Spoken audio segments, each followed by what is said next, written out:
Tere, hea kuulaja! Minu nimi on Marta Pulk ja sina kuuled Mis mõttes podcasti, mille on ellu kutsunud Stories for Impact. Siin saates küsime me keerulisi küsimusi just vaimse tervise teemadel. Meie järgmises 3 saates saad sa kuulda aktiivsust tähelepanu häire kohta. Häire, millest on viimastel aastatel väga palju juttu, aga ometi tundub, et segadus selle ümber ei muutu kuidagi väiksemaks. Järgmises 3 Mis mõttes episoodis uurimegi ATH-d 3 erineva spetsialistiga ja püüame leida vastuseid küsimustele, nagu kas meil on siis ülediagnoosimine või aladiagnoosimine, milliseid valearusaamu ATH osas tänaseni valitseb, milline on ATH seos ülitundlikkusega ja millises seisus on siis ATH-ga abi leidmine ja teraapia tänases Eestis. Sest minule küll tundub viimastel aastatel, et ATH ümber käib umbes sama suur ühiskondlik diskussioon nagu üks 10 või 15 aastat tagasi depressiooni ümber, kus esialgu algas see kõik ikkagi sellise teatava skepsisega, et nüüd on kõigil depressioon, kuhu lihtsalt paha tuju jäi. Aga mis seal ikka? Hakkame peale. Meie tänase saate külaliseks on Inga Greenberg, kliiniline psühholoog. Aga enne veel, kui Ingaga kohtume, kuulame ära mõned meie kuulajate kogemused. Kõige tüütum valearusaam, mida ma ATH kohta kohtan, on see, et esiteks kõigil on ATH või siis teine variant, sinul seda küll olla ei saa, sest sina saad ju kõigega hakkama. Mind ajab närvi, kui inimesed arvavad, et ATH peab kuidagi välja paistma. Et ma tunnen sind juba aastaid, et ma küll ei näe, et sul oleks ATH. Ja vahel ma üldse ei laskugi selgitustesse. Ainult siis, kui ma näen, et inimesel endal ongi nagu siiras huvi rohkem teada, siis püüan seletada ATH üldist olemust, seda, et miks see lihtsalt välja ei pruugi paista. Aga ma ei oskagi muud kui lihtsalt selgitustööd teha selle kohta, et ainult väga väike protsent ATH-kaid on see Tootsi tüüpi. Minu jaoks on kõige tüütum, kui öeldakse, et kõigil on natuke ATH-d. Samuti on tüütu, kui enesediagnoosiga inimesed vaatavad seda kui mingit supervõimet. Ja tüütud on ka ülelihtsustused, mis sotsiaalmeedias levivad. Mul on hea meel tervitada enda vastas istuvat kliinilist psühholoogi ja psühhoterapeuti Inga Greenbergi. Sina oled üks neist psühholoogidest, kes on öelnud, et ATH on suisa tema erihuvi. Miks see nii kujunenud on? ATH juurde võis mind ikkagi kokku puuda nende patsientidega ja küsimused iseendale, sest neid on keeruline diagnoosida ja neid on ka keeruline ravida, et kuidas neid aidata. Ja sealt tekkis juba edasiminek laiemalt selle huviga ja kui tekkisid esimesed tulemused, siis see huvi läks veel suuremaks ja siis tekkis veel tulemusi ja mida rohkem ma sellest loen, seda rohkem ma saan aru, kui palju seal veel uurida on. Võtan sulle siit kohe sõnasabast kinni.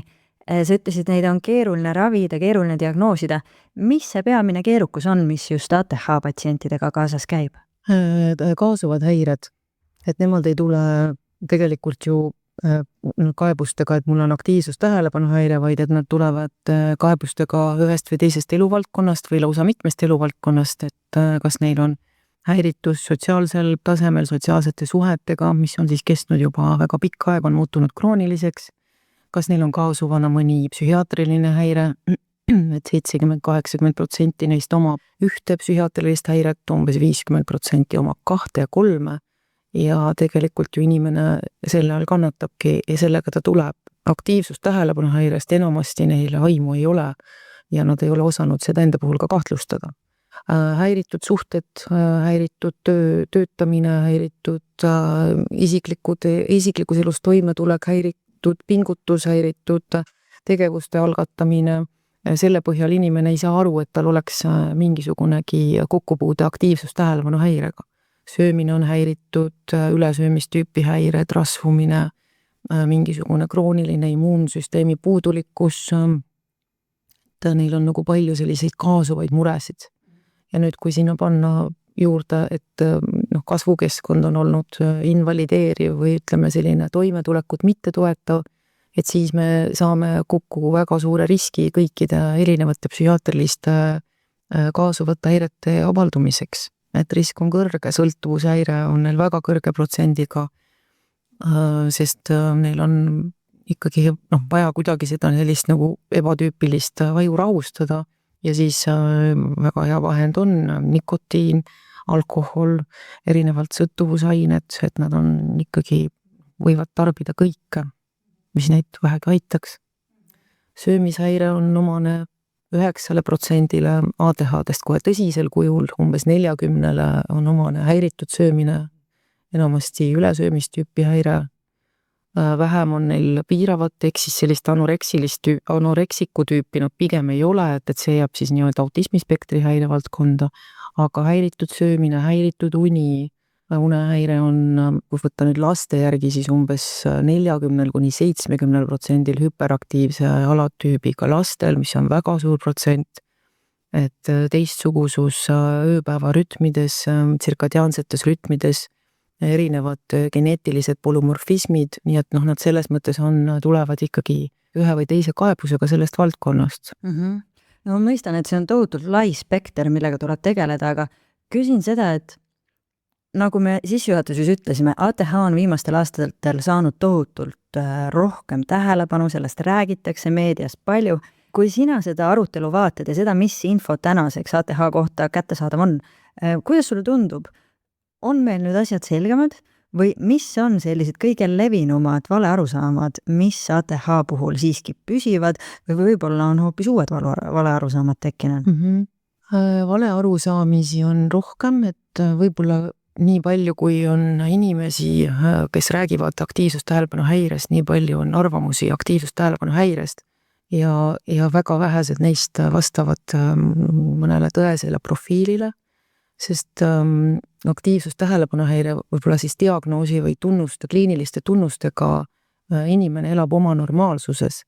Ta ei tule selle peale, et tema raskused sotsiaalsetes suhetes või tööalased raskused või akadeemilises edus või see, et ta ei suuda asju kokku panna või teha seda, mida ta on planeerinud või pidada kinni näiteks ajast või reguleerida oma emotsioone. Et see on tema normaalsus ja sageli esimene küsimus, mida ravitud inimene, kui ta nii-öelda on ka omaks võtnud diagnoosi, küsib, on see, et kas teised elavad teistmoodi. Ja nüüd, kui tulevad kõrvaltvaates inimesed, kes kas siis hindavad kedagi või kommenteerivad seda teemat, et siis tõepoolest saada aru, mida see inimene kogeb või tunneb või tajub, realistlikult võttes ei ole väga võimalik.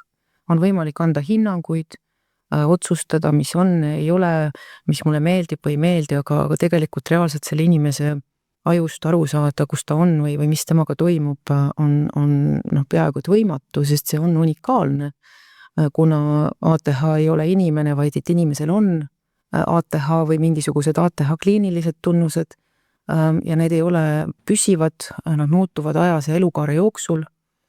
Nad toovad kaasa erinevaid raskusi, et kui ATH diagnoosiga inimene on väike või siis, et ta on noorup või laps, siis tal ei ole veel kogu klaster avanenud, ehk siis, et tal on ühed tunnused, aga ta ei kannata väga ajajuhtimise all, ta ei kannata väga unustamise all, sest selleks on tal vanemad, võib-olla kes selle ära reguleerivad. Nii et kui ta saab täiskasvanuks, siis alles hakkavad avalduma tunnused, mida ta võib-olla ei ole nagu ise tajunud ja see on väga ehmatav ja hirmutav. Ja siis, kui väliskeskkonnast tulevad inimesed ja ütlevad, et ma sellest kõike tean, et sa peaksid nii ja nii tegema, siis see on veel rohkem hirmutavam, sest see ei tööta. Nii et nii palju, kui on arvamusi ja inimesi, nii palju on tõesti ATH-st arvamusi, aga väga vähesed neist on tõele lähedased. No üks asi, mida sa veel oled maininud seoses ATH-ga, mida ilmselt enamik inimesi aktiivsustähelepanu häirega seostada ei oska, on ülitundlikkus. Selgita palun, kuidas need asjad omavahel seotud on? Ülitundlikkus on seotud kohe otsest pidi, et otsest viisi pidi, et kui me mõtleme sellisele tunnusele nagu siis ütleme hüperaktiivsus, et kehas hüperaktiivsus tegelikult avaldub erinevate selliste liigutustena või motoorse rahutusena. Ja nüüd ükskõik, kuidas inimene ei proovi oma seda motoorset rahutust kontrolli alla saada, tal ei õnnestu see. Sest põhjus ei ole mitte temas, vaid põhjus on selles aju düsfunktsioonis, mis teda pidurdamatult liigutab, ehk siis ajus peab olema selline väga korralik mehhanism, mis aitab minul või ütleme siis nagu kontrollida seda, mida ma teen oma käte ja jalgadega, ja kuidas mina ennast reguleerin ja nüüd see mehhanism hüperaktiivsuse puhul on kannatada saanud või et ehk siis need osad ei ühildu ajus nii hästi ja inimene siis liigutabki kas rahutult oma käsi või jalgu, tal on raske paigal istuda, ta tohutult näeb vaeva, püüab ennast kontrollida ja sellel kõigel on oma hind. Nii et ajus on sellised seosed, mis ei lase inimesel rahulikult ennast tunda ja ühtlasi need samad ajus olevad häiritud seosed või häiritud juhteteed vastutavad ka selle eest, et see inimene, kes siis on natuke hüperaktiivse alatüübiga, tunneb kõike oma kehas.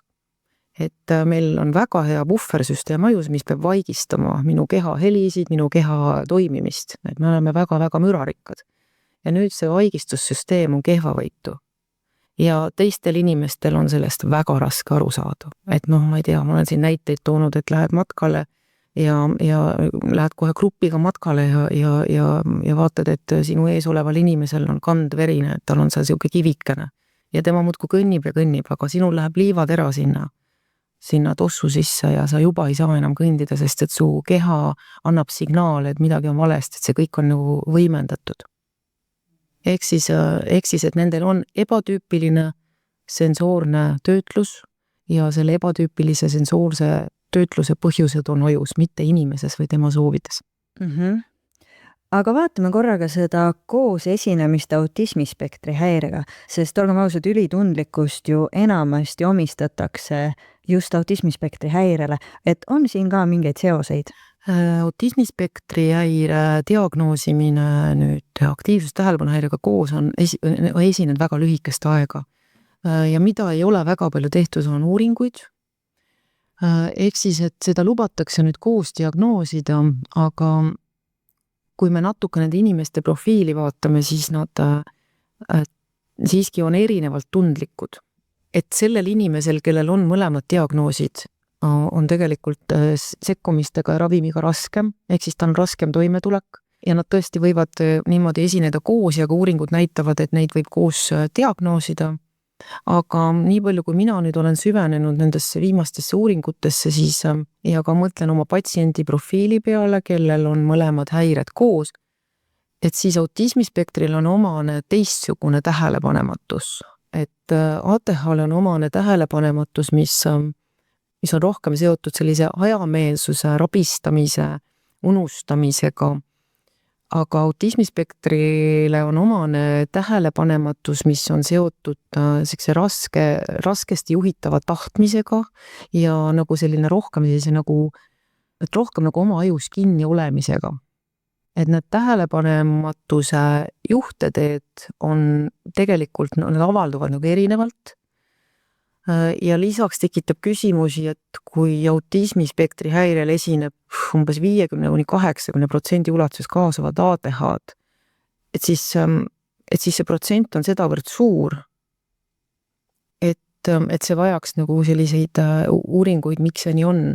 Ja kui ATH diagnoosi saanud inimesel on risk saada nii-öelda kaasu autismispektri häire umbes 18–20%. Et seal on midagi, mis on praegu jäänud uurimata või millega tuleks tulevikus tegeleda. Ja oma patsiendi profiili peale mõeldes autismispektri häirega inimene on väga detailne ja tal on sotsiaalses valdkonnas probleeme. ATH-l on probleeme sotsiaalses valdkonnas teistmoodi, et ta on seal pidurdamatu, ta võib olla seal tähelepanematu, tal ei jää meelde asjad, mida on just räägitud, aga tal ei ole sellist valdavat ärevust suhtlusolukordades, mis nagu hangub, et ta nagu hangub ära sellepärast, et ta ei saa inimesest aru, et ta siiski nagu sotsiaalses olukorras on adekvaatne, nii palju, kui talle siis meelde jääb sellest olukorrast. Aga ta siiski püsib selles olukorras adekvaatsena kogu suhtluse perioodi jooksul, ehk siis, et ta siiski tajub seda sotsiaalset konteksti, tal on seal raske, ta on seal ärev, tal võib-olla sees keerab, iiveldab, aga ta siiski tajub konteksti. Autismispektri häire puhul on see, et see kontekst ja suhtlusolukord mõjuvad teistmoodi. Ehk siis, et kui on inimese autismispektri häire, siis niimoodi pika peale temaga suheldes hakkad sa siiski märkama teistsugusust, sellist nagu õpitud käitumist, õpitud vastamisi, viitega vastamist nii et siin on kindlasti väga palju tööd, mis on vaja tuleviku-uuringutes ära teha, et kas nad esinevad koos, kuidas nad esinevad koos, et geneetiliselt on tõesti praegu nüüd viimasel ATH kongressil, maailma kongressil tõesti toodi välja, et nad on sarnase geneetikaga, aga siiski need sümptomid avalduvad erinevalt ja kui ma praegu meenutan, siin paar aastat tagasi ma süvenesin ajuuuringutesse, kus siis neid komorbiidsusi, aktiivsustähelepanuhäire ja autismispektri häirega nagu otsiti ja prooviti siis neid panna ühele skaalale ja siis leiti seda, et hüperaktiivsus ja tähelepanematus avalduvad nagu ajus ühes asukohas. Aga seda ei saa kuidagimoodi täpsemalt uurida, et mismoodi nad siis avalduvad või mis on siis et kuidas neid siis omavahel eristada. Nii et kindlasti on keeruline spetsialistidel neid eristada. Praktika on see, et kõigepealt diagnoositakse aktiivsustähelepanuhäire ja siis umbes 3-4 aasta pärast võib-olla autismispektri häire juurde. Naiste puhul on väga keeruline leida autismispektri häire tunnuseid, sest nad on väga hästi maskeeritud.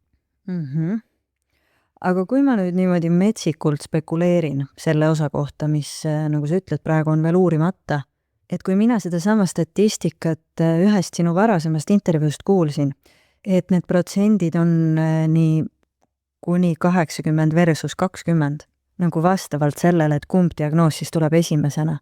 Et see tundus mulle selline nagu kummastav ebakõla, et kas siis ongi nagu nii, et see, mis on justkui peamine kaebus või see, mis on kõige raskemalt väljendunud, et selge see saab esimesena justkui nime, aga et tegelikult, kui need sümptomid on nii sarnased, et kas siin ei või nagu tegemist olla lihtsalt mingi sarnase asja erinevate raskusastmetega? Või nagu mis saab seletada seda, et need kaasuva diagnoosi suhtarvud on nii erinevad? Et kui nüüd spekuleerida korra selle tuleviku osas, mida me keegi ette ei näe, siis mis sa arvad, kas on võimalik, et neid häireid mingil hetkel kontseptualiseeritakse ka ringi? Või ikkagi ongi nii, et need on 2 täiesti erinevat häiret, mille lihtsalt on teatud kattuvus sümptomaatikas? Nii ja naa. Et ma ise mõtlen ka, et kui ma mõtlen jälle patsiendi profiili peale tagasi, siis kõrge intellektiga ja hästi funktsioneerivat nii-öelda komorbiidset ATH-d koos autismispektri häirega on ikkagi väga-väga raske diagnoosida. Ja neil on väga palju strateegiaid, et toime tulla, aga autismispektri puhul jääb siiski ühel hetkel eristuma sotsiaalse kommunikatsiooni raskused. Pole sellised teistsugused stereotüüpsed huvid, mida naistel on vähem või nad on suunatud rohkem kas psühholoogiasse, kirjandusse, kunsti, suhete analüüsi. Autismispektril on jah ikkagi väga-väga sellised natuke nagu spetsiifilised avaldumise viisid, aga nad ei paista kohe välja, et nad hakkavad silma siis, kui inimesega töötad võib-olla pikemat aega. Et ma olen nõus jah, et tegelikult oleks vajadus neid eristada, neid vajadus diferentseerida ja kui inimesel on pikalt kestnud kroonilised psühhiaatrilised häired, et siis see diagnoos siiski on relevantne.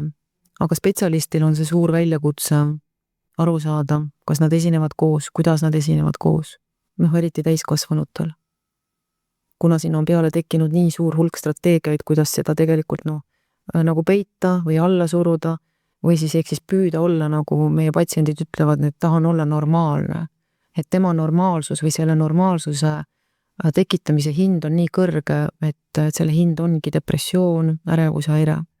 Saad sa iseloomustada, mis need peamised sellised toimetulekumehhanismid on, mis ATH-ga patsientidel ära õpitud on? ATH levinumad mehhanismid on püüda iga hinnast püsida ajas või saada hakkama nende olukordadega, mida siis keskkond nõuab. Aga autismispektri häire sellised nagu kohanemise süsteemid on püüda olla ja aru saada, ütleme suhtlusolukordades adekvaatne, vaadata otsa, mis neil on väga raske teha, püüda vastata inimesele, mis neil on väga raske teha, olla spontaanne, mis neil on väga raske teha. Ja selle hind on siis tegelikult niisugune ärevus ja depressioon või ütleme meeleolu langus. Pidev eneseanalüüs, kas ma tegin õigesti. Et ATH üldiselt unustab väga palju sotsiaalses olukorras ära, tal ei meenu eriti, mis seal oli. sest tema tähelepanu on nii laiali valgunud ja tal on nii raske hoida tähelepanu, ehk siis, et ta on väga paindliku, suure paindliku sellise kohaloluga, aga autismispektrihäirega inimene on jälle väga detailse kohalolekuga, tal on väga raske keskenduda millelegi, kui tal kogu aeg ajus on niisugune hästi kitsas nagu juhtede, et iga asi püüab tähelepanu, ta jääb detailidesse kinni, ta jääb sõnadesse kinni, nii et kui meenutada, mõnda patsienti meenutan, siis ta võib nagu detailselt ikkagi rääkida, mis juhtus ja analüüsida seda oma peas edasi, et tal on raske olla sotsiaalselt kohal. Aga ATH-kast küsides, mis juhtus, ta väga ei mäleta. Ta ei mäleta. No sa mainisid juba ka seda, et on teatavaid erisusi selles, et millisel kujul ATH just naiste puhul väljendub. Lähme sellesse teemasse ka sügavamalt, et mis need soolised erinevused ATH puhul on? Väga erineb väga, et aktiivsus tähelepanuhäire naiste puhul on täitsa eraldiseisev seisund, mida võiks rohkem uurida, et see on ka üks tuleviku suund, sest enamus uuringuid on tehtud meesvalimite peal ja ravidoosid ja ravimid ja sekkumised on planeeritud meesvalimite peal, nii et naiste uuringud on alles võib-olla viimase siis aastakümne teema olnud. Lihtsalt võib jagada naiste avaldumise kaheks või naiste selle aktiivsustähelepanuhäire avaldumise kaheks, et see, kas avaldub kohe päris varases lapsepõlves, enamasti siis üsna keeruliste sümptomitega, et sellise hüperaktiivsuse, pidurdamatusena või siis väga suure tähelepanu puudulikkusega, aga tähelepanu puudulikkus enamjaolt lapse puhul nagu silma ei hakka, et võib-olla lasteaias tundub, et on selline natuke omaette või natuke sihuke joonistab või teeb asju, et ega ta kedagi ei häiri. Ja kui see ei avaldu varases lapsepõlves, siis teine selline arengutrajektoor on avalduda teismeeas, kus tekib siis esimene nii-öelda menstruatsiooni, ütleme siis kus tekib siis hormonaalse tsükli avaldumine. Ja sellisel puhul võib siis tekkida seoses östrogeeni ja progesterooni nii-öelda nagu kõikumisega esimese siis, et ärevus, meeleoluhäired nagu tugevad, võib-olla sellised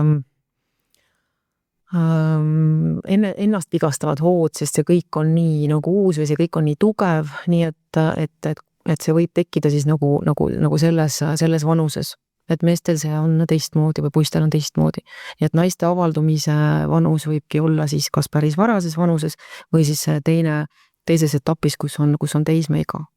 Ja nii nad jäävad siis kogu siis fertiilse ea sellesse nõiaringi, et kui östrogeen või östradiool on siis esimesed 2, ütleme, menstruatsioonile eelnevat nädalat kõrgemad, et siis enesetunne on hea, energiat on palju, kõik saab tehtud, kuidagi väga selline motiveeritud olemine on ja kui nüüd östrogeen hakkab langema, ehk siis tekib ovulatsiooni etapp ja progesteroon hakkab siis võimust võtma, et siis tekivad võib-olla sellised niisugune masendus või äng või raskustunne kuni suitsiidimõteteni välja, et meil on siin erinevad juhtumid ikkagi olnud, et seda ongi raske kontrollida ja seda on võib-olla hea teada, et me sageli alustame ka sellest teraapiat, et me küsime ja uurime, et kas naisel on sellega muret.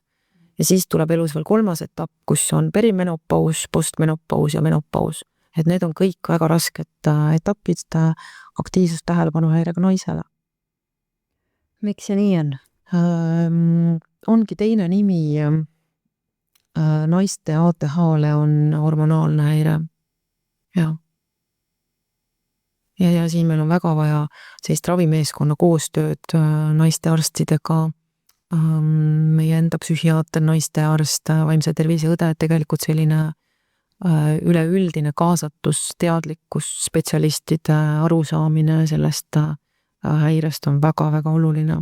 Sest et neid ei ole raske aidata, kui gynekoloog teab, mis on see spetsiifika sellel aktiivsustähelepanuhäirel, kuidas ta mõjub hormoonidele ja kuidas ta viib inimese tasakaalust välja.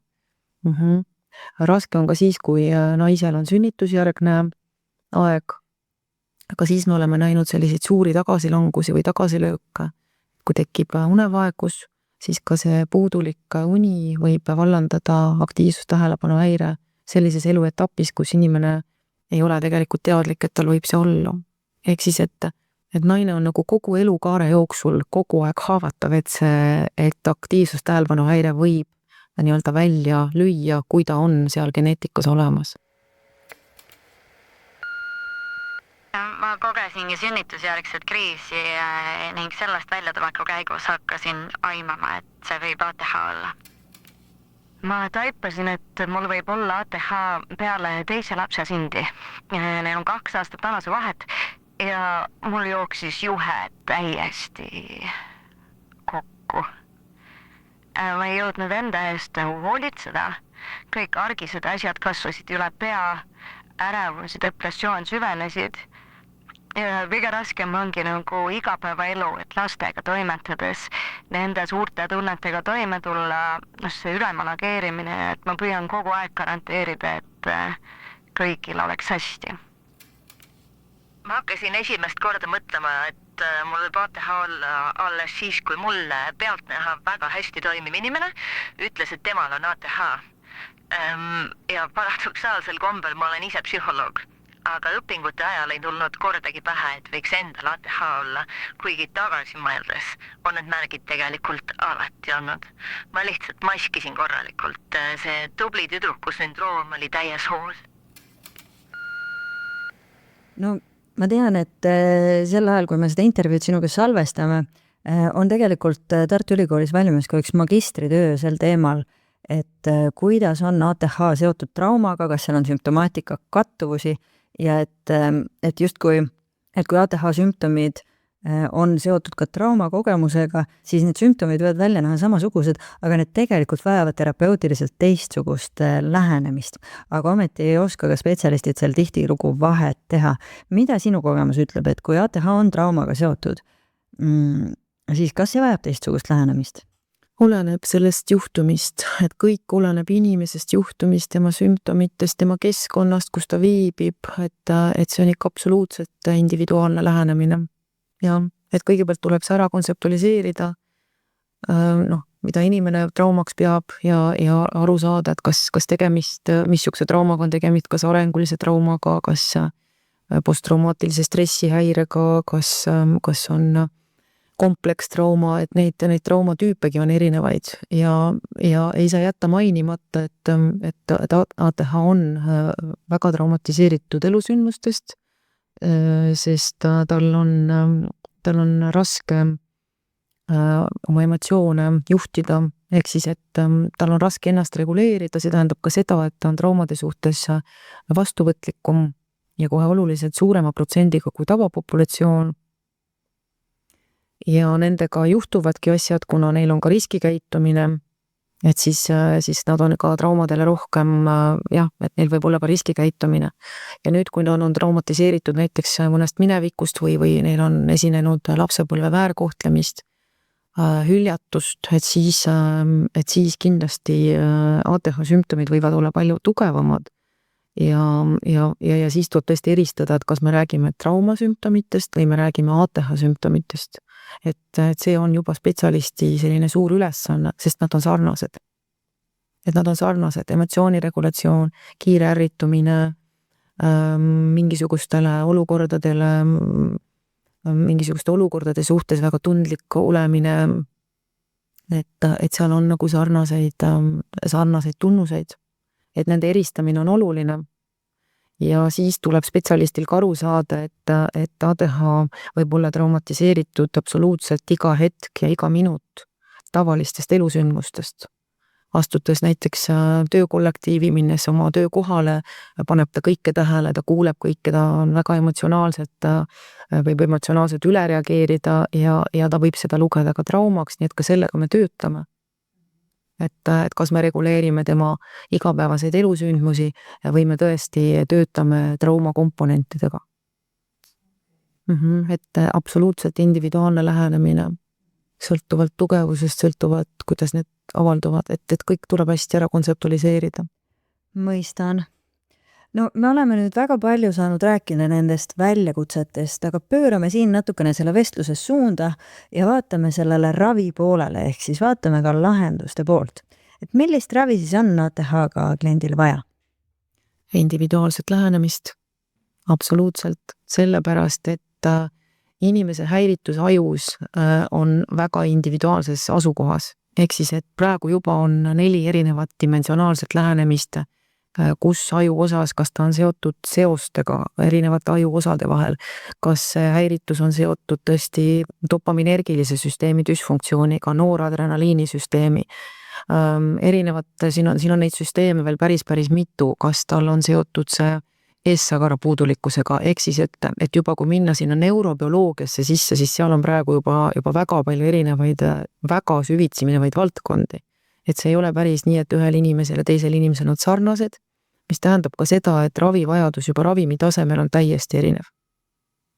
Ja nüüd, kui sinna panna ka psühhoteraapilised sekkumised, ehk siis psühhosotsiaalsed sekkumised, et siis on vaja ikkagi kogu juhtum väga detailselt ära kontseptualiseerida, et kus on selle inimese raskuses, kuidas nad avalduvad, kas nad on sotsiaalses sfääris, kas nad on tööalases sfääris, kas tal on akadeemiliselt probleeme, kas tal on unega probleeme, et mida me täpselt, kuhu me sekkume ja mida see inimene täpselt vajab, ehk siis, et igale ühel ikkagi oma vajaduspõhiselt. Ja ravimile reageerimine on inimesel erinev ja ka psühhoteraapiale reageerimine on inimesel erinev. Aga kui me keskendume korraks just sellele teraapia poolele, kas on mingid kindlad teraapiavormid, mida ATH puhul tavaliselt rakendatakse, millest on siis tõendatult selle häire puhul kõige enam kasu?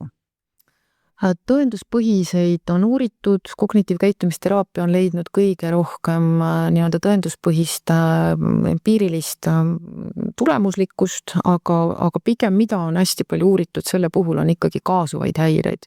Et kognitiivkäitumisteraapil on pakkuda väga palju erinevaid mudeleid kaasuvate häirete raviks, sõltuvushäired, söömishäired, ärevushäired, paanikahood, et meil on erinevad mudelid, mis kõik ATH-l kaasuvad nüüd. On viimastel aastatel tõesti proovitud luua kognitiivkäitumisteraapia juurde ka spetsiifilist ATH-teraapiat, aga seda nüüd ei ole nii palju uuritud. Et esimesed tagasiside on küll positiivne, aga nii põhjalikult empiiriliselt ei ole uuritud, kui ütleme KKT-d viimaste aastakümnete jooksul. Siis on lähenemised dialektiline käitumisteraapia, mis aitab reguleerida emotsioone, ehk siis, et kui aktiivsus tähelepanuhäirega inimesel on emotsiooniregulatsiooni probleemid või eneseregulatsiooni probleemid, tal on kas suitsiidimõtted või et tal on oht suitsiidiks, mis on sage ATH puhul väga kõrge oht. Et siis dialektiline käitumisteraapia erinevate tehnikatega aitab võib-olla paremasse olukorda inimest. Füüsilist liikumist on viimasel ajal väga palju uuritud ja leitud positiivne kasutegur. Peresekkumised, paariteraapia sekkumised, et ikkagi vastavalt inimese nii-öelda pöördumise põhjusele või häiritud valdkonnale. Et kui on häiritud akadeemiline valdkond, et ei saa lõpetatud oma näiteks mingisugust akadeemilist teekonda või ei saa alustatud tegevusi, et siis valitaksegi tehnikat vastavalt sellele. On ajajuhtimise, organiseerimise probleemid, et siis KKT on tõesti suurepäraste tehnikatega saadaval. Aga ei saa jätta ütlemata, et see on patsiendile kurnav, sest seal peab olema järjepidev ja ka harjutama ja tegema seda, mis on siis seanssidel kokku lepitud kodutööna, ehk siis, et see on kodusteks praktilisteks harjutusteks uued tehnikad ja see võib olla inimesele raske. Ja lisaks selliste kihutavate mõtetega peas on patsiendil väga raske keskenduda nendele tehnikatele või siis oma aja juhtimises võtta mingisugune tehnika, mida siis on õpitud ja seal mina olen näinud siis nagu praktikas, et kui inimene on ravimiravi peal ja see ravimiravi töötab, et siis on võimalik rakendada ka neid teraapiatehnikaid, et see tulemuslikkus on parem. Just nii. Jah, just niipidi, et kõigepealt ravimiravi ja seejärel strateegiad nüüd nii-öelda modifitseerimiseks, nende häiritud valdkondade modifitseerimiseks? no siin muutub eriti oluliseks ravimeeskond, eks ole. Ja üks põhjus, miks ma just sind meie saatesse tahtsin kaasata, on see, et ma tean, et Sensusest te töötate ravimeeskonnana.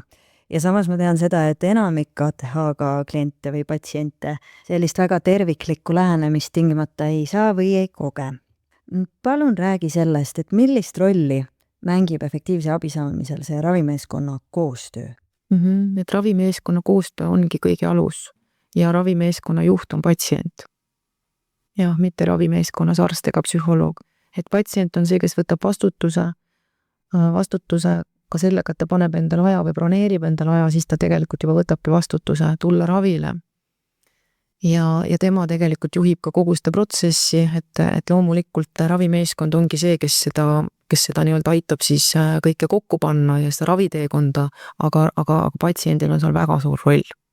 Ja alustades sellest, et kas ta võtab ravimit või ta unustab ravimit võtta, kas ta tuleb kohale, kas ta on teinud ära need teraapiakodutööd, kas ta jälgib oma ravi, ehk siis sellest sõltub väga palju ka ravi kvaliteet, aga ideaalis jah, on selle patsiendi taga terve meeskond. Aga mida see ravimeeskond tegelikult tähendab? Räägime selle palun lahti, et teie praktikas, kellest ravimeeskond koosneb ja kuidas te omavahel koostööd teete? Ravimeeskond koosneb ikkagi nendest inimestest, keda see patsient konkreetselt sinna vajab.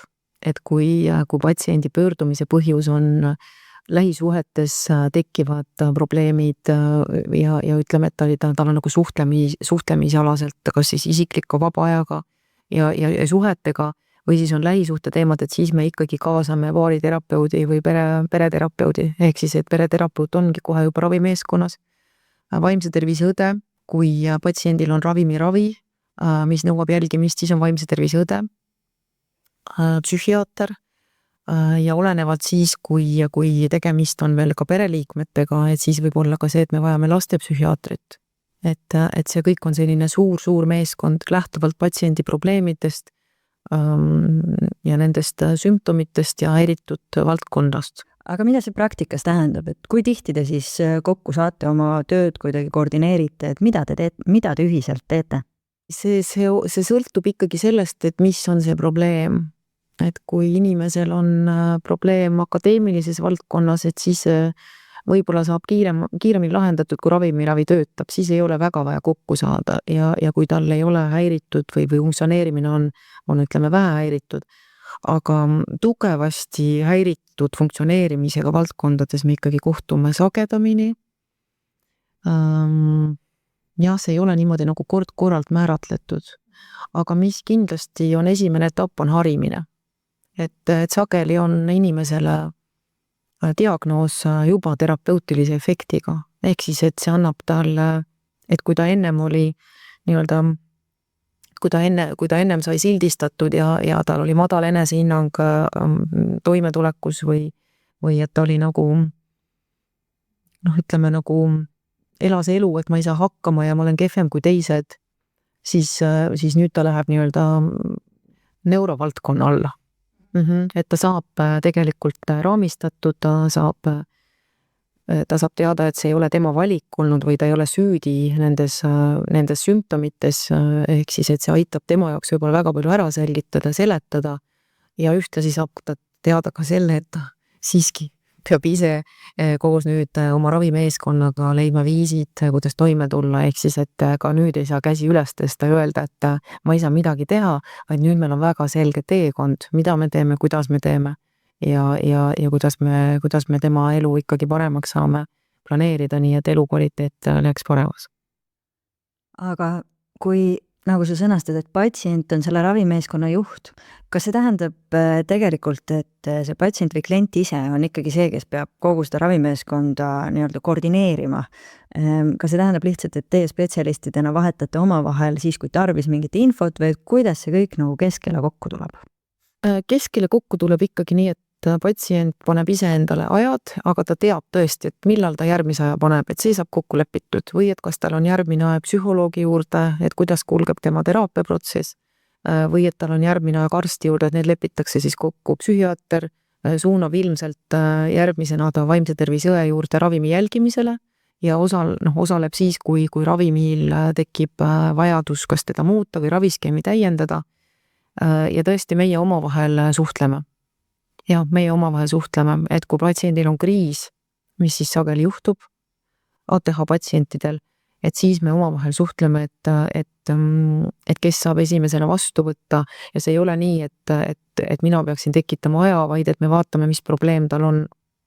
Et kui tal on probleem mingi tagasilöögiga, et siis me omavahel arutame, et kelle juurde ta peaks esimesena pöörduma. Ja et kas siin annab ravimiraviga midagi teha või siis tõesti praegu tuleb teha psühhosotsiaalseid sekkumisi ja siis me anname patsiendile teada, et kuhu ta peaks siis tulema kas psühholoogile või raviarstile või näiteks vaimse tervise õele. Sest elu käib ATH-l ikkagi mäest üles ja mäest alla. No ma korra tahaks, et me adresseeriksime ka seda, et selline ravimeeskonnana toimimine ju tegelikult selline Tervisekassa süsteemi standardpraktika ei ole. Et meie järgmise saate külaline Kersten Kõrge on minuga jaganud ka ATH Liidu läbi viidud uuringu tulemusi, mis tõestab, et ikkagi enamiku patsientide kogemuses psühholoog psühhiaatrile tingimata ei suuna ja vastupidi. Saad sa anda oma hinnangu sellisele olukorrale, et see ravimeeskonna komplekteerimine jääb ikkagi patsiendi enda õlule ja kanda ja mitte ainult, vaid ka täielikult nende spetsialistide omavaheline koostöö nagu tema koordineerida, et mis sellest süsteemist puudu on? Meil on ikkagi väga suur arenguruum veel ees, sest iga muutus on väga aega nõudav ja nüüd me tahame muuta nii suurt süsteemi, ehk siis, et võib-olla esialgsed muutused tuleks üldse ära teha juba ka ülikoolis psühholoogiat õppides, et ka seal tegelikult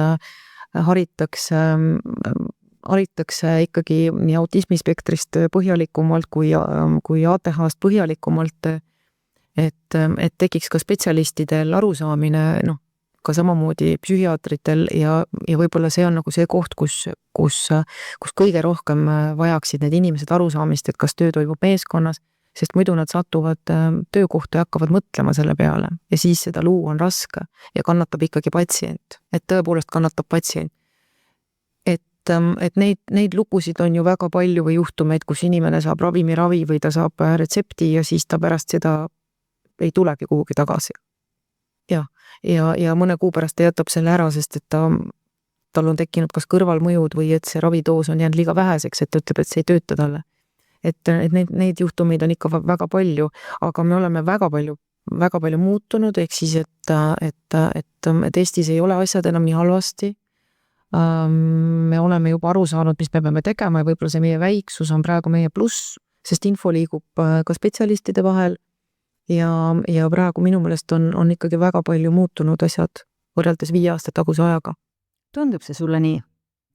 No on kolleege, kes ei tööta selle häirega ja ma isegi arvan, et võib-olla, kuna mujal maailmas ka spetsialiseerutakse häirespetsiifiliselt, et loomulikult spetsialist peab teadma kõiki häireid, psühhiaatrilist klassifikatsiooni, et see on baasiline, aga see, et spetsialist saaks spetsialiseeruda mingisugusele valdkonnale, näiteks nagu traumateraapiale, et mina arvan oma praktikas, et see on hea lähenemine. Sest kui me näeme, et me vajame traumaterapeuti, siis me tegelikult saame kaasata sinna inimese, kes valdab võib-olla mitut metoodikat, kellel on erinevad tehnikad, kes kogu aeg harib ennast selles valdkonnas ja see on ju patsiendile väga suur võit. Või et me kaasame traumaterapeudi, kes muidu töötab ka teiste häiretega, ravib nii psühhootilisi inimesi kui ka vahetevahel ärevaid inimesi ja puutub harva kokku uute teadmistega traumateraapia valdkonnas.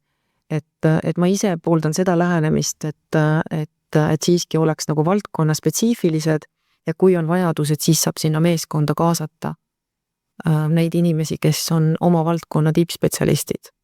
Ja Eesti saab tegelikult seda võib-olla praegu endale lubada, kuna meid on vähe ja me omavahel siiski infot vahetame. Et Ameerikas on siiski ATH keskused, kus on väga kvaliteetne diagnoosimine, kus on väga kvaliteetne ravimeeskonna põhine ravi. Nii et ma arvan, et see on hea mõte.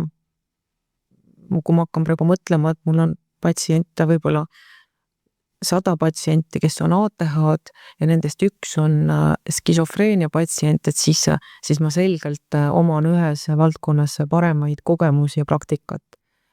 Ja võib-olla selle skisofreenia patsiendi ma saan siis suunata vajadusel edasi, kui mul ei ole neid oskusi ja pädevust, sest minu enda jaoks on parem, kui ma ühte valdkonda võib-olla põhjalikumalt tean, et ma saan kolleegidele suunata inimese siis edasi, kui nemad tunnevad mingit valdkonda põhjalikumalt, et ma nagu ise hindan seda. Kui mina oleksin patsient, siis ma võib-olla otsiksin sellist spetsialisti, kellel on ühes valdkonnas spetsiifiliselt paremad teadmised. Kuna saateaeg surub meid armutult tagant, siis küsin ka paar sellist veidi kompaktsemat kogemust. Tulen tagasi meie saate alguse juurde, sest sa juba esimesele küsimusele vastates kasutasid väljendit, et ravitud ATH. Mida tähendab tegelikult ravitud ATH, et mis on see parim võimalik tulemus, sest me teame, et tegemist on neurobioloogilise eripäraga, et inimese aju lõppkokkuvõttes ju ei muuda, et mida see ravitud selles kontekstis tähendab? Ravitud aktiivsus tähelepanuhäirega inimene omab kontrolli oma elu üle, paremat kontrolli, ehk siis, et tal on oskused ennast reguleerida olukordades, kus ta emotsioonid keevad üle või võib-olla varasemalt keesid üle. Ta suudab ennast pidurdada olukordades, kus ta vanasti ei suutnud ennast pidurdada. Ta suudab kontrollida oma aega, mis on väga raske õppida. Ta suudab kontrollida ennast oma suhetes, et näiteks kui ta kolleegidega on koosolekul, siis ta ei räägi enam kogu koosoleku aja, vaid et ta annab sõna ka oma kolleegidele või oma sõpradele. Ehk siis, et ta tegelikult tema sümptomid on hea kontrolli all ja ta saab elada päriselt seda elu, mis tal ju geneetiliselt oleks võimalik. Ehk siis ATH sellest inimesest ei ole nii suur tükk, vaid inimene ise on ikkagi see küpse ja terve osa sellest. Ma ei ole kuidagi oma ATH-d suutnud mingi normaalse tööeluga ühildada. Töökohti on olnud väga palju, sest algul on põnev ja varsti viskab üle. Tööasjad on veidi keerulised, aga mind aitavad ravimid, lisaks see, et mul on päevaplaan või see, et ma panen asjad rahulikult järjekorda. Ignoreerin kõiki teavitusi, kuni üks ülesanne saab lõpetatud, aga minu arust on kõige olulisem see, et tuleb leida töö, mida meeldib teha, sest muidu on seda raske isegi ravimitega teha. Miks ilmselt mul läks aega, et saada aru, et mu raskused elus on ATH-ga seotud, on sellepärast, et teen juba üle 20 aasta sellist tööd, mis on ideaalne minu diagnoosiga. See on piisavalt loominguline, aga piisavalt raamides. Ma saan ise valida ülesannete lahendamise järjekorda ja aega. Iga päev on erinev ja annab täiega dopamiini, et mul pole pikki rutiinseid ülesandeid. Me küsisime oma kuulajatelt ka, et mis neile ATH-ga ennekõike väljakutseid pakub ja kõige enam toodi ikkagi välja, et keeruline on endale leida selline tööalane väljund, mis pakuks ühest küljest endale rahuldust ja samas, mis oleks piisavalt stabiilne, et selle juures suudaks nagu püsida. Sinul on nii paljude patsientidega kogemus, mida sina ütled, kuidas see ATH-ga inimene endale sobiva ameti võiks leida, on see üldse võimalik? Kas ATH inimesel on võimalik leida endale selline töökoht, mis oleks tema jaoks piisavalt rutiinne ja stabiilne, et siis toetada sellist toimetulekut ja samas piisavalt väljakutseid esitav, et seda ATH-ju mobiliseerida? Jaa, ikka on võimalik. Et selgitada, jällegi individuaalne lähenemine, et selgitada, mis on selle inimese sellised ressursid või mis on tema huvid. Sest ta on ju väga suunatud, ta on väga suunatud oma huvidest, kuhu tal tekib rohkem näiteks adrenaliin, et ta on põnevust otsiv inimene. Ja siis on eesmärk hoida teda selles huvis, sest üsna peatselt on see huvi langeb ja tekib põnevus teise eriala vastu ja üks teraapia eesmärk on siiski hoida teda selles igavas rutiinses, kas siis õpingus või selles erialas, mida võib-olla me oleme siis koos teraapias välja valinud. Et ta jääks eriala piiresse, et ta ei läheks sealt välja, sest muidu temast võib saada ühel hetkel kokk, temast võib saada jurist, temast võib saada psühholoog, aga ta ei püsi nendel erialadel, sest ta vahetab neid.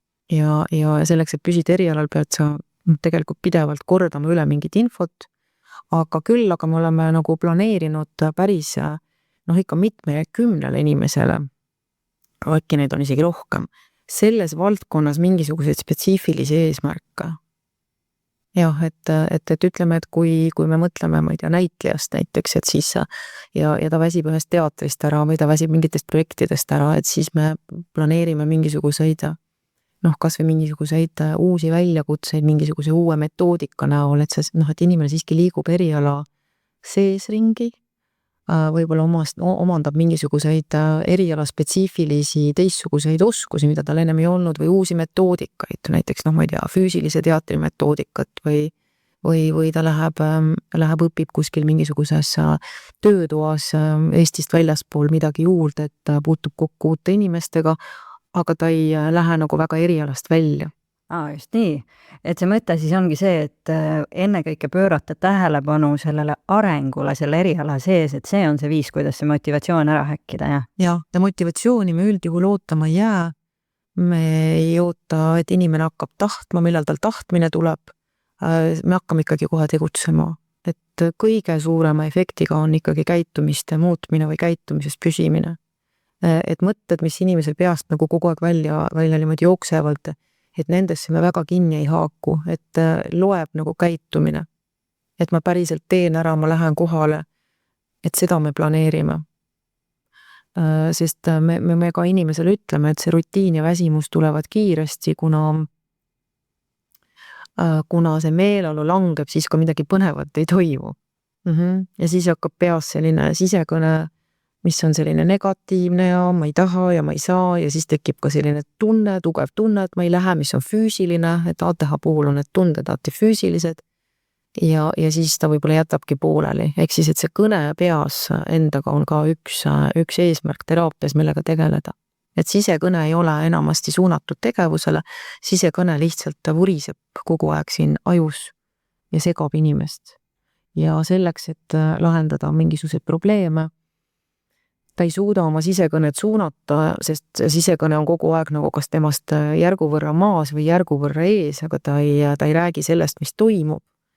Ja selle sisekõne paika saamine on ka üks suur teraapia eesmärk. Ja. No, meie vestluse lõpetuseks tulen tagasi natukene selle vestluse alguse juurde. Ehk siis me teame, et ATH on viimastel aastatel saanud nii tohutult avalikku tähelepanu. Kuidas sulle tundub, kas need inimesed, kes sinu juurde nende kaebustega jõuavad, on neist täna ka midagi teistmoodi? Kas on kõrgem teadlikkus või on vastupidi liiga palju inimesi, kes arvavad, et neil võib ka ATH olla, kuigi see tegelikult nii ei ole, et mis sa ütled, kas see suurem informeeritus spetsialisti vaatepunktist on see hea või halb? Neid inimesi, kes on tulnud kahtlusega ATH-le, neid on tõesti lisandunud. Aga ma pean ütlema, et üsna paljudel nendest on tegelikult esinenud hoopis autismispektri häirejooned või mitte jooned, vaid tunnused ja lausa kliinilised tunnused, nii et ATH ise on, et ATH-l endal tegelikult on ennast raske diagnoosida, sellepärast, et ta on kogu aeg millegagi hädas, et kui need tunnused on tõesti sellised kliinilised ja häirivad inimese elu, siis ta on kogu aeg hädas, ta on hädas kas söömisega, ta on hädas magamisega, ta on hädas kuhugi jõudmisega, ta on hädas millegi unustamisega. Jälle on söönud pangaautomaat ära tema kaardi. Pangad võivad ka teha diagnoosi, kui palju kaarte inimesel on sinna automaat jäänud, et ka see on juba diagnostiline. Kuhu jäi mu telefon, kus on mu rahakott ja kogu aeg miski nagu põleb, ehk siis, et neil on keeruline ja nende lähedastel on keeruline. Et see eneseregulatsioon ja emotsioonide reguleerimine on selline keeruline, aga jah, kui nad juba jõuavad, siis sageli ka pettutakse, et see diagnostiline protsess on pikk. Et kui ma tegin internetis testi ära ja ma nüüd ei saagi seda diagnoosi, et siis on pettumus. Et ATH diagnoosimine ta on keeruline, et sinna tuleb kaasata kogu elu anamnees, psühhiaatriline anamnees, koolis hinded, kuidas oli, kuidas inimene hakkama sai, mis ta tegi, lähedase informatsioon, sotsiaalse toimetuleku informatsioon, et see on selline suur andmebaas, mis tuleb tegelikult nagu läbida ja mitte lihtsalt testimine ei ole nagu see, mis näitab, ükski test ei kinnita ega ei välista see diagnoosi, vaid nende tulemuste interpreteerimine. Et spetsialist peab ka aru saama, et mis need tulemused on, et kust ta neid sümptomeid otsib ja see juba nõuab eriväljaõpet. Et see ei ole lihtne. Et kui me täidame mingi testi või intervjuu, see tundub nagu, et see on selline väga hea asi, mida täita, aga selle küsimuse taga on siiski inimene sageli vastab ei näiteks, näiteks Diva 5 on küsimus, et kas sa mängid sageli oma juustega. Meesterahvas vastab kohe, et ta ei mängi. Aga kui küsida, et kas sul on need habe ja vuntsid, et oled sa muidu neid nagu, kas käsi käib sagelis ja vuntsid julust, ütleb, aga ma vuntse selleks hoiangi, et ma saaks neid keerutada. Ja nüüd ma olen kasvatanud bakenpartid ka, siis ma saan neid mõlemaid keerutada. Ehk siis, et meil tuleb nagu osata sinna tunnuste sümptomite vahele vaadata. Küsida küsimusi nii kaua, kuni me saame vastuse, kas me välistame selle või mitte. Et tõesti pöördumisi on palju, ma pean ütlema, et me oleme väga sageli pigem välistanud ADH. Tõsi, jah? Jah, sest inimestel on kiire elu ja keskendumis ja häiritus ja fokusseeritus ja tähelepanu hoidmine võib olla tingitud kehvast unest, üleliigsest ekraaniajast, liigsest alkoholist või kanepist, ehk siis, et ümbritsev maailm ei ole praegu väga helde, vaid pakub nii palju väljakutseid mõnele kiirele inimesele, et tal tundub, et tal ikkagi vist on ADH, aga tal ei pruugi seda olla. Et sa kinnitad ka, et selliste sümptomite avaldumist tänane keskkond ikkagi pigem soosib, et ma ei taha öelda, et nutitelefon põhjustab ADH-d, aga lihtsalt, et jah, ja ütleme, et nutitelefon kindlasti on ADH-le ka väga, ütleme, et ta on tegelikult väga selline nagu lõks. Et miks nad seda valivad, on see, et aju tegelikult rahuneb. Et aju rahuneb sõltuvusainetega, aju rahuneb ostlemisega, impulsiivsete otsuste tegemistega, telefonis surfamisega ja eriti just enne magama minekut, kus tahaks aju rahustada, siis on need nutiseadmed meil käes, et see on jah ka selline väljakutse.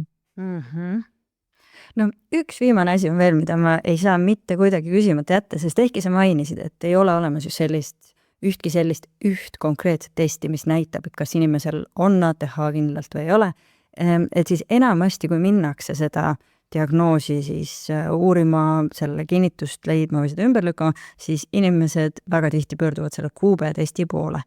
Ma nüüd ei tea, kas see uues ravijuhises on see jätkuvalt diagnostilise tööriistana sees või ei ole, aga ole hea, räägi natuke sellest, et mida see QB-test siis üldse näitab? QB-testi koostajad ise on öelnud, et diagnostilises protsessis on selle osakaal umbes 15–20% ja see ongi tegelikult vastas. Et ükski test ei välista ega ei kinnita ja QB-testi eesmärk on tegelikult näha ära see valede vastuste või kuidas inimene tegelikult selle testi all ka käitub, et seal on nagu palju selliseid. Minule QB-test väga meeldib, aga teda pigem nagu loetakse et ta laste puhul nagu töötab paremini, sest täiskasvanu oskab juba nagu ennast kontrollida. Aga jah, et mulle ta pigem nagu meeldib, aga ta ei ole diagnosti, otseselt ta ei diagnoosi midagi. Ja ma olen sealt väga palju leidnud autismispektri häirega inimesi, kelle me hakkame nägema, et tal on nii teistsugune vastamise profiil, tal on nii teistsugune vastamise aeg või see latentsus või see viiteaeg, et selles mõttes, et nii teistsugune profiil vastamisel on tekitanud küsimusi edasi uurimiseks ja edasised uuringud või testimised on toonud hoopis välja autismispektri jooned, nii et oleneb jah, kuidas teda kasutada. Jah, et uuemad suunad tegelikult, mida veel ei ole maailmas, diagnoosimisel võiksid asetada inimese sellesse keskkonda, kus tal probleemid tekivad. Et kui me ikka lähme lendiga autosse ja tal on see hüperaktiivne, impulsiivne alatüüp, et siis sellised nagu praktilise elu harjutused ja ülesanded annavad kõige kiiremaid vastuseid.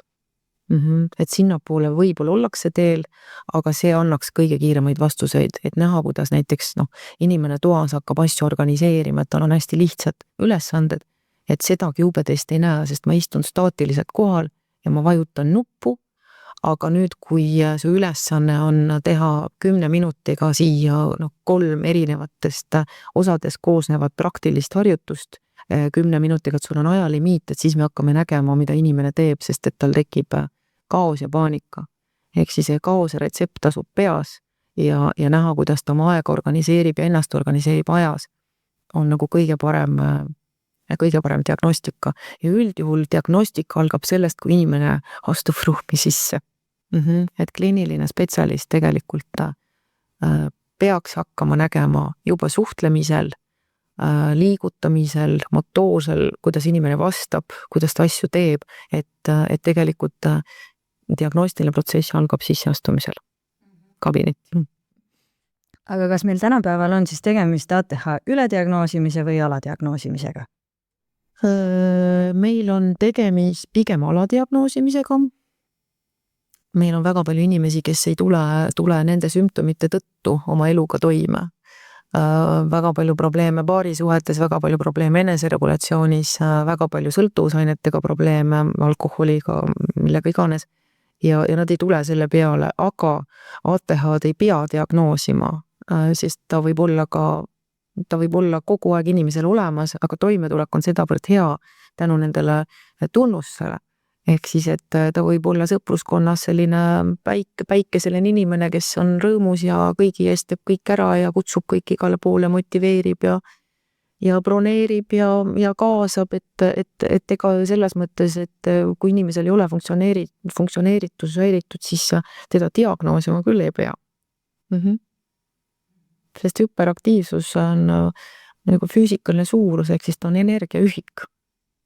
Ja kui ma olen osanud seda paigutada või inimest on toetatud näiteks läbi spordi või läbi muusika, et siis see teda tegelikult ju väga hästi aitab. Nii et toetatud keskkonnas kasvanud aktiivsust tähelepanuhäire tunnustega inimene võib suurepäraselt oma oskusi ja tunnuseid kasutada, nii et tema ainult võidab sellest. Ja maailm tundub talle aeglane. No see on suurepärane noot, millega lõpetada. Suur tänu sulle, Inga, et sa täna tulid Mis mõttes stuudiosse ja aitasid meile selle teemaga otsast minema hakata. Aitäh ka meie headele kuulajatele. Minu külaliseks oli kliiniline psühholoog ja psühhoterapeut Inga Greenberg ja aktiivsus tähelepanuhäirest jätkame me oma juttu ka järgnevas 2 episoodis. Aga nagu ikka, siis juba järgmise saatekülalisega ja natukene teise nurga alt. Te kuulasite Mis mõttes podcasti, mille on ellu kutsunud Stories for Impact. Mina olen Marta Pulk ja kohtumiseni järgmises saates.